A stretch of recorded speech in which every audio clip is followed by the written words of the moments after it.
Tracy had always been the life of the party. With her infectious laughter and magnetic personality, she effortlessly drew people toward her. She had been married to Walter for almost 22 years, and to outsiders, they were the perfect couple, successful, attractive, and deeply in love. But behind closed doors, things were different. Walter was a hard-working man, often buried in his work as a software engineer. He provided Tracy with a luxurious lifestyle, an elegant home, exotic vacations, and everything she could ever want. Yet, the long hours he spent at the office left her feeling lonely and neglected. The spark that once ignited their relationship had dimmed over the years, replaced by a monotonous routine that neither seemed willing to break. Tracy often found herself staring at old photographs of their early days together, a time when they couldn't keep their hands off each other, when their laughter echoed through every room of their home. Now, those rooms felt empty, their laughter a distant memory. She missed the intimacy, the spontaneous adventures, and the late-night conversations that had once defined their relationship.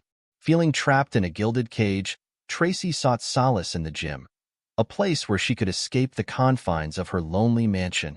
It was there she met Sean, a charming and muscular personal trainer who exuded confidence and charisma. Their interaction started innocently enough, friendly banter during workouts, shared smiles, and lingering glances. But what began as harmless flirting soon turned into something more. Sean had a way of making Tracy feel alive again. His compliments made her blush, and his touch sent shivers down her spine. He reminded her of the passion she once had with Walter, a passion she feared was lost forever. She found herself looking forward to her gym sessions, dressing a little more provocatively, and hoping Sean would notice. One evening, after an especially grueling workout, Sean suggested they grab a drink. Tracy hesitated for a moment, but the allure of his company was too strong to resist. They went to a nearby bar, where they shared stories and laughter over cocktails. Tracy felt a connection with Sean that she hadn't felt in years, a magnetic pull that she couldn't deny. As the night wore on, the conversation turned more intimate. Sean leaned in, his eyes locking onto hers. "Tracy, you deserve to be happy," he said, his voice low and earnest. "You deserve someone who makes you feel special." Tracy's heart raced. She knew she was crossing a line, but the temptation was too great. She leaned closer, her lips brushing against his. The kiss was electric, igniting a fire within her that she thought had long been extinguished. From that moment on, there was no turning back. Their secret rendezvous became a regular occurrence. Tracy would tell Walter she was going to the gym or meeting friends, but in reality, she was meeting Sean.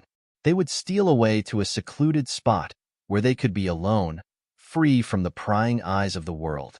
Their passion was intense, a whirlwind affair that made Tracy feel young and alive. Yet, with each stolen moment, guilt gnawed at the edges of her happiness. She loved Walter, or at least she loved the memory of what they once had. But the reality of their marriage was suffocating her, and Sean was her escape.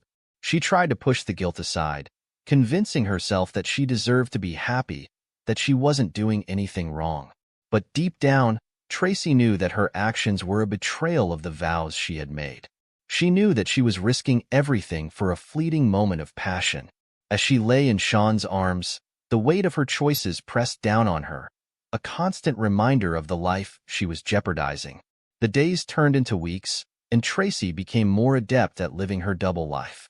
She smiled at Walter, played the role of the perfect wife, while her heart raced with thoughts of Sean. But the walls were closing in, and she knew that it was only a matter of time before the facade crumbled. Tracy stood at a crossroads, torn between the man who had given her everything and the man who made her feel alive. She knew that a storm was brewing, one that would change the course of her life forever. And as she looked into Sean's eyes, she couldn't help but wonder if she was ready for the fallout that was sure to come. One evening, after another exhilarating session with Sean, Tracy decided it was time to confront Walter. The tension between them had been building, and she convinced herself that she deserved more than a cold and distant husband. The thought of Sean's warm embrace was becoming increasingly irresistible. That night, as Walter sat in the living room, exhausted from a long day at work, Tracy stood before him, her heart pounding like a drum in her chest. "Walter, we need to talk," she said, her voice trembling slightly. She tried to steady her nerves, but the weight of her confession was almost too much to bear. Walter looked up from his laptop, concern etched on his face. "What is it, Tracy?" His voice was soft, a stark contrast to the storm brewing inside her. She took a deep breath, summoning every ounce of courage she had. "I've met someone, Sean. He makes me feel things I haven't felt in years. And tonight, he's coming over. We want you to leave us alone. You can't say no to this." Walter's face turned pale, his eyes wide with shock. "What the hell are you saying, Tracy?" His voice was barely a whisper, the hurt and betrayal evident in his gaze. Before she could answer, the doorbell rang, slicing through the heavy silence. Tracy's stomach twisted into knots as she opened the door to reveal Sean, who walked in confidently, his presence filling the room with an air of arrogance.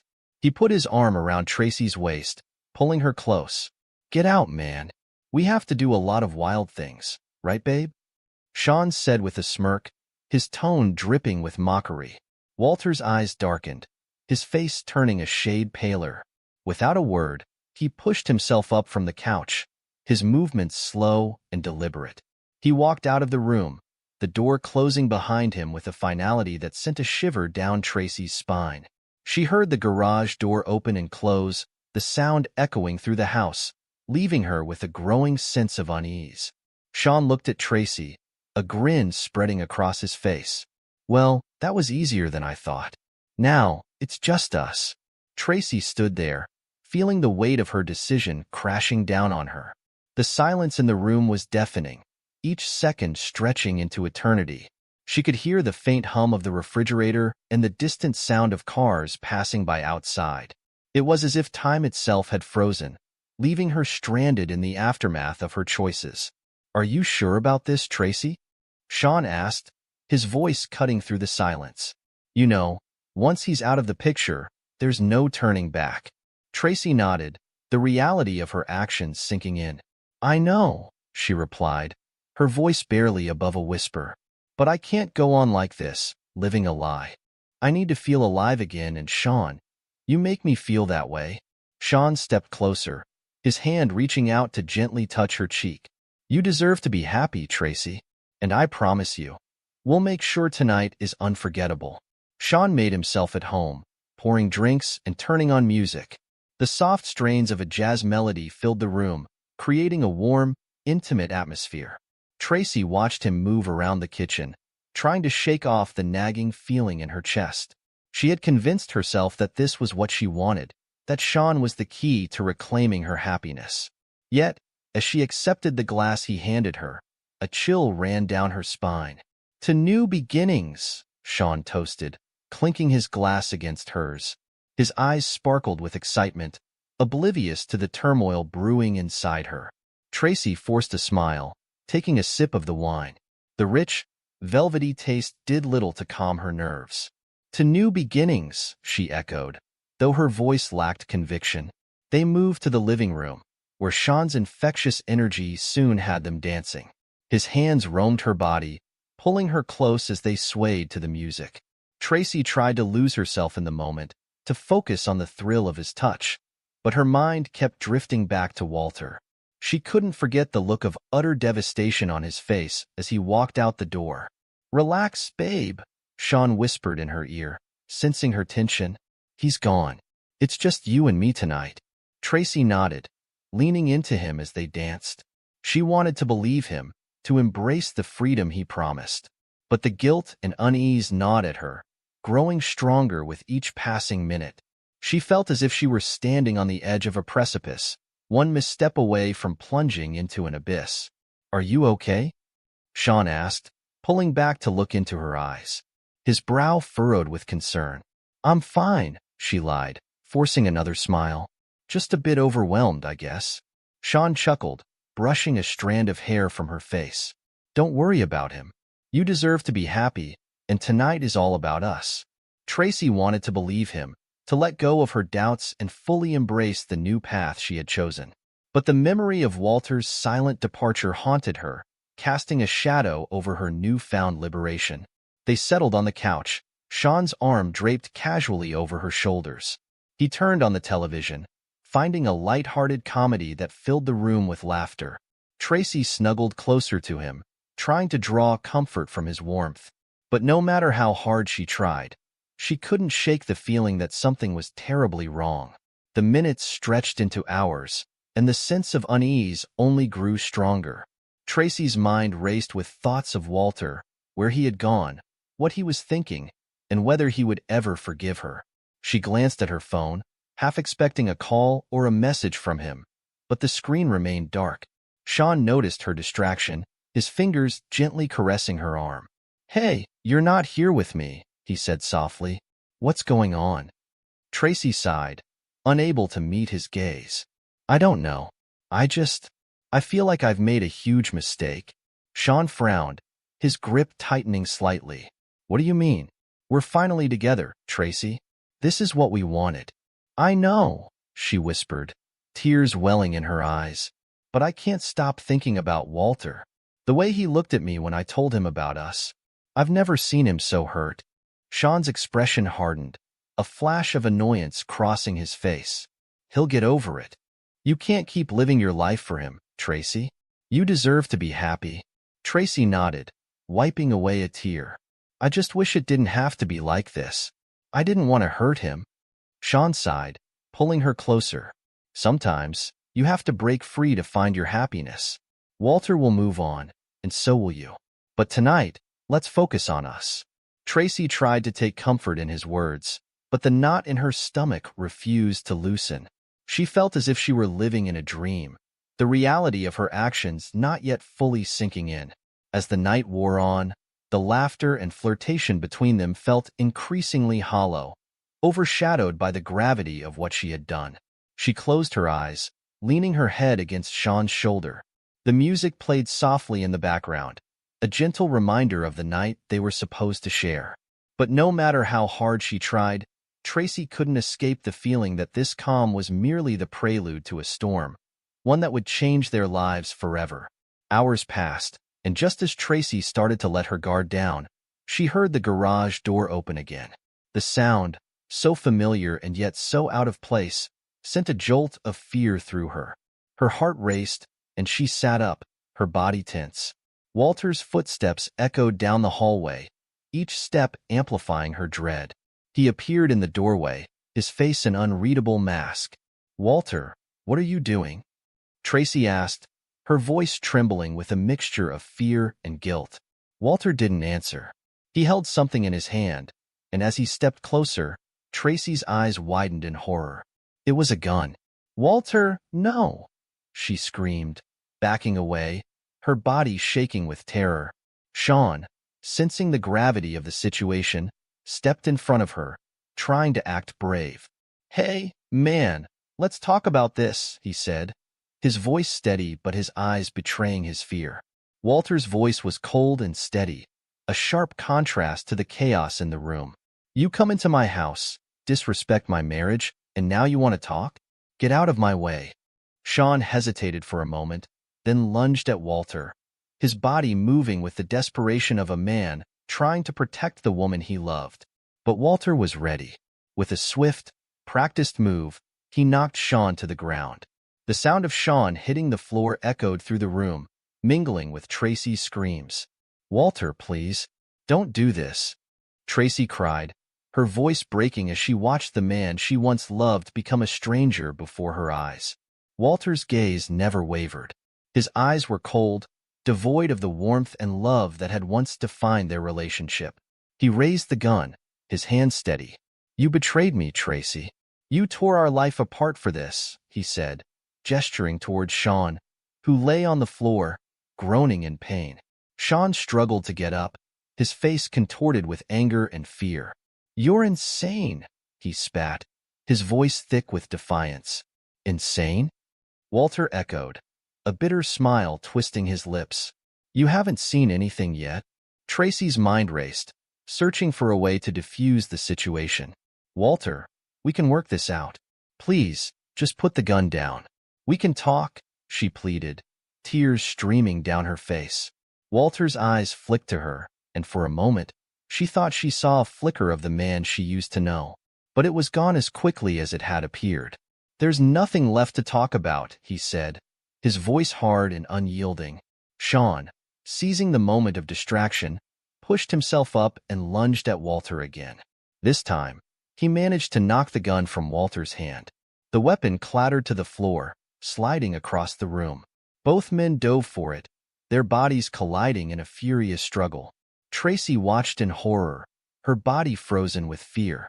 The sounds of their struggle filled the room, grunts, curses, the thud of fists meeting flesh. She knew she had to do something, but her mind was paralyzed with terror. Finally, Sean managed to wrest the gun from Walter's grip. He stood, panting, the gun now in his hand. He pointed it at Walter, his eyes wild with fear and rage. "Get out, man. Get out of here before I do something we'll all regret," he said, his voice trembling. Walter looked at him, then at Tracy. His expression was a mix of anger, betrayal, and something else, something that looked like heartbreak. Slowly, he raised his hands in surrender. "You think this is over," he said, his voice low and menacing. "It's not." Sean gestured towards the door with the gun. "Go. Now." Walter backed away, his eyes never leaving Tracy's. "You'll regret this," he said, his voice a chilling promise. He turned and walked out of the room, his footsteps echoing through the silent house. Tracy collapsed onto the couch, her body shaking with sobs. Sean rushed to her side, wrapping his arms around her. "It's okay, babe. It's over," he whispered, trying to soothe her. But as Tracy looked into his eyes, she knew that it was far from over. The storm had only just begun, and the calm that had briefly settled over them was merely the prelude to the chaos that was about to engulf their lives. Then in a flash, Walter appeared again from nowhere with another gun and shot to Sean. "No, Walter, no," Tracy screamed. "You're next, bitch," Walter said angrily and ran away from house. The chaos that followed was a blur. The piercing sound of gunshots echoed through the house, shattering the eerie silence that had settled after Walter's departure. Tracy's scream ripped through the night as she dropped to her knees beside Sean's lifeless body. The horror of what had just transpired left her paralyzed. Neighbors, drawn by the commotion, peered out of their windows, whispering in hushed tones as the once peaceful neighborhood became the epicenter of a nightmare. Red and blue lights flashed, casting an ominous glow over the scene as the police arrived. The officers moved quickly, their training evident in their swift, coordinated actions. "Ma'am, step back," an officer shouted, pulling Tracy away from Sean's body. She stumbled, tears streaming down her face, her mind unable to comprehend the brutality of the night's events. Walter stood a few feet away, the gun still in his hand, his face a mask of rage and despair. He didn't resist as the officers approached him, disarming and handcuffing him with practiced efficiency. His eyes, once filled with warmth and love, were now hollow, reflecting a man who had lost everything. Tracy was taken into custody for questioning, her hands trembling as she was led to a squad car. The cold metal of the handcuffs bit into her wrists, a stark reminder of her fall from grace. The once luxurious and carefree life she had known was now in ruins, replaced by a nightmare she could never have imagined. At the police station, Tracy sat in a sterile interrogation room, the harsh fluorescent lights accentuating her disheveled appearance. An officer sat across from her, his expression stern but not unkind. He slid a cup of water towards her, but she barely noticed it. "Mrs. Walters, can you tell us what happened tonight?" the officer asked, his voice calm and measured. Tracy's voice shook as she recounted the events, her words punctuated by sobs. I never meant for any of this to happen. I just wanted to feel alive again. Sean, he made me feel things I hadn't felt in years. Walter, he just walked in, and then there were gunshots. Oh God, Sean." The officer took notes, his face betraying no emotion. "And your husband, Walter? Did he threaten you or Sean before the shooting?" Tracy's mind raced, trying to piece together the fragmented memories. "He was so angry. I've never seen him like that. He said we disrespected him, and then Sean tried to defend me, But Walter, he shot him. He shot him. Hours passed, and Tracy was eventually released. But the nightmare was far from over. The media swarmed their once quiet neighborhood, hungry for details about the tragic love triangle that had culminated in bloodshed. Reporters camped outside her home, their cameras ready to capture every moment of her descent into infamy. Tracy's life, once filled with luxury and ease, was now a maelstrom of public humiliation, legal battles, and haunting memories. Friends and acquaintances distanced themselves, their support replaced by judgment and gossip. The woman who had once been the life of the party was now the subject of scandal and pity. Walter faced a trial that captivated the nation. The courtroom was packed with spectators and media, all eager to witness the downfall of a man pushed to the brink. Tracy testified, her voice trembling as she recounted the events of that fateful night. She watched as the man she had once loved was sentenced, his fate sealed by a moment of unimaginable rage. Tracy sat in the courtroom, her body rigid with tension, as the events of that fateful night were recounted in gruesome detail. The prosecution painted Walter as a cold-blooded killer, while his defense hinged on the emotional turmoil and betrayal he had endured. Tracy's own testimony was a key part of the narrative, her words dissected and analyzed by both sides. As the days turned into weeks, the trial became a media sensation. Journalists and onlookers filled the courtroom, eager for every sordid detail. Tracy felt their eyes on her, their judgment pressing down on her like a physical weight. The whispered conversations and pointed glances were a constant reminder of her fall from grace. Walter sat stoically, his face a mask of controlled emotion. The man she had once loved seemed like a stranger now, his eyes hollow and devoid of warmth. Each time their gazes met, Tracy felt a pang of guilt and sorrow, a reminder of the life they had destroyed together. The jury deliberated for days, the tension in the courtroom palpable. Tracy could barely eat or sleep, her mind racing with the possibilities of what the verdict might bring. When the jury finally returned, the silence was deafening. The judge called for order, and the foreman stood to deliver the verdict. We find the defendant, Walter Harper, guilty of second-degree murder. A collective gasp rippled through the courtroom. Tracy's heart sank as the words echoed in her mind. Walter showed no reaction, his face as impassive as ever. The judge pronounced the sentence, a long prison term with no possibility of parole for the first 20 years. Walter was led away in handcuffs, his eyes meeting Tracy's one last time before he disappeared from view. Now alone and shunned by society, Tracy struggled to rebuild her life. The luxury and ease that once defined her existence were gone, replaced by a daily grind of survival and self-reflection. The guilt and shame weighed heavily on her, a constant reminder of the choices she had made and the lives she had irrevocably changed. She sold their opulent home, using the proceeds to move to a new city where she hoped to start fresh. The anonymity of a new place offered some solace, but the scars of that night never truly healed.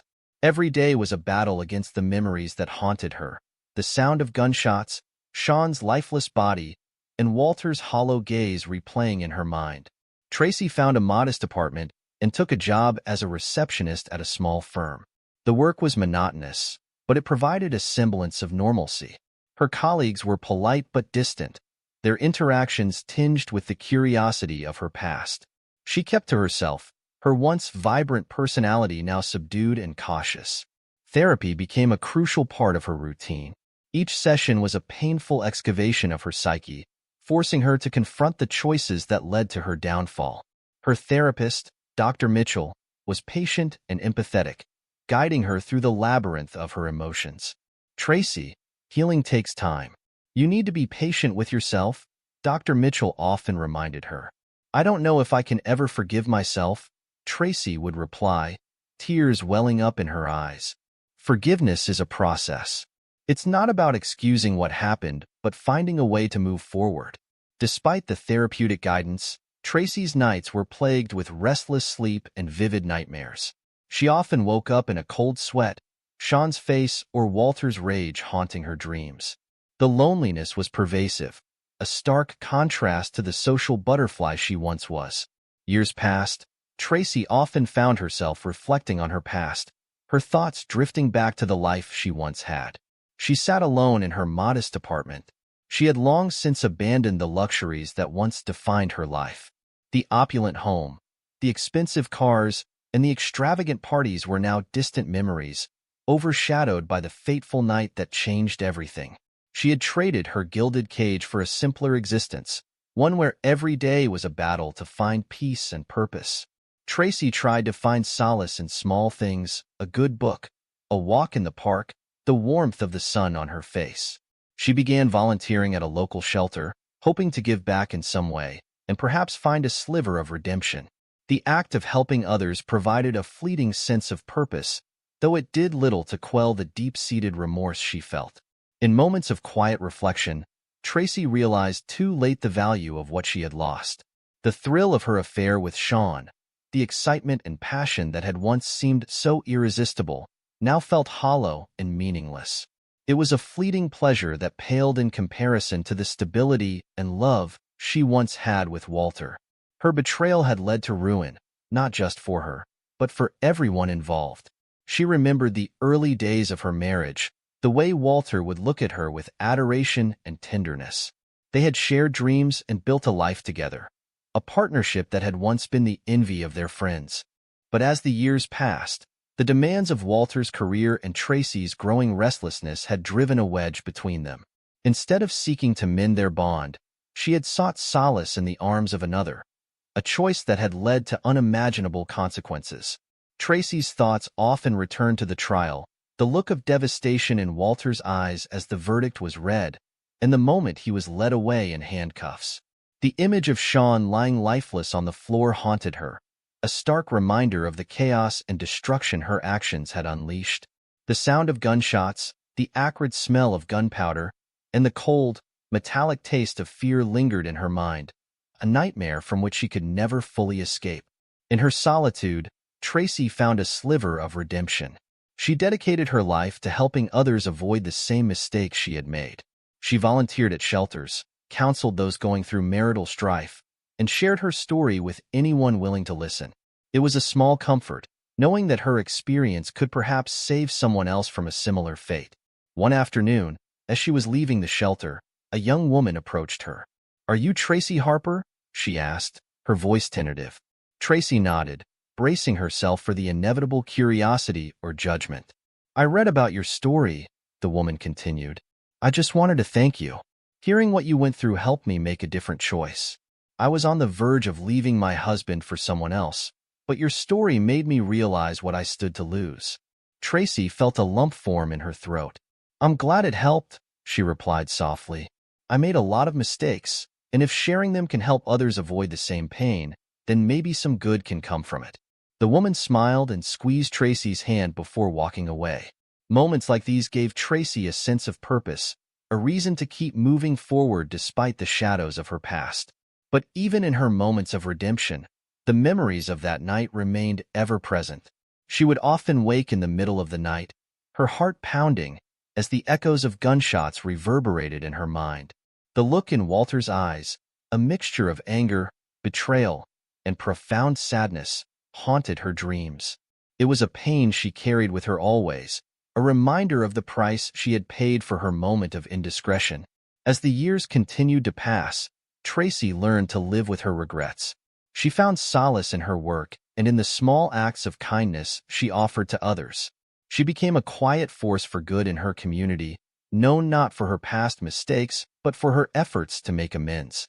In the end, Tracy learned to live with the echoes of her past, finding a fragile peace in the routine of her new life.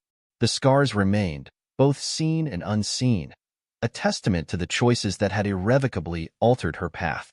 And as the world moved on, Tracy continued to navigate the wreckage of her life, forever marked by the betrayal that led to ruin.